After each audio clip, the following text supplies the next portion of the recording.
Today, the most groundbreaking part of rocket propulsion isn't the fire you see, but the intricate chemistry happening at the molecular level. We've moved from brute force to precision engineering. Old-school rockets burned propellant like a campfire. Simple, powerful, and loud, but inefficient. Next-generation fuels are different.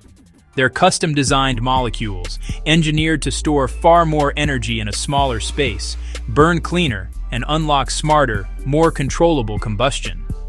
Take hypergolic mixes, which ignite instantly on contact, eliminating the need for complex ignition systems. Or ionic liquids, which are salts that are liquid at room temperature. They resist freezing in the vacuum of space and are far less volatile, making them safer to handle.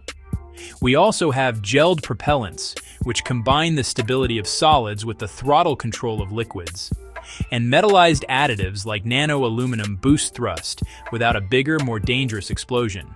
But it's not just about more power, it's about total control. Chemists can now fine-tune the fundamental properties of a fuel. They adjust reaction rates for a steady burn, lower shock sensitivity to prevent accidental detonation, and even optimize the exhaust chemistry to squeeze every last joule of energy out of each kilogram of mass.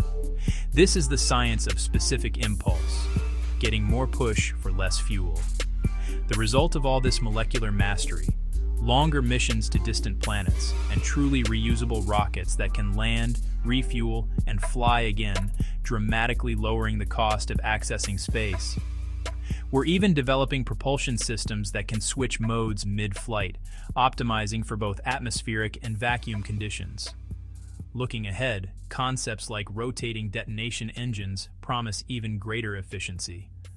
So while rockets will always roar, the real secret to our future in space is the silent, unseen chemistry making it all possible. It's a quiet revolution, happening one molecule at a time.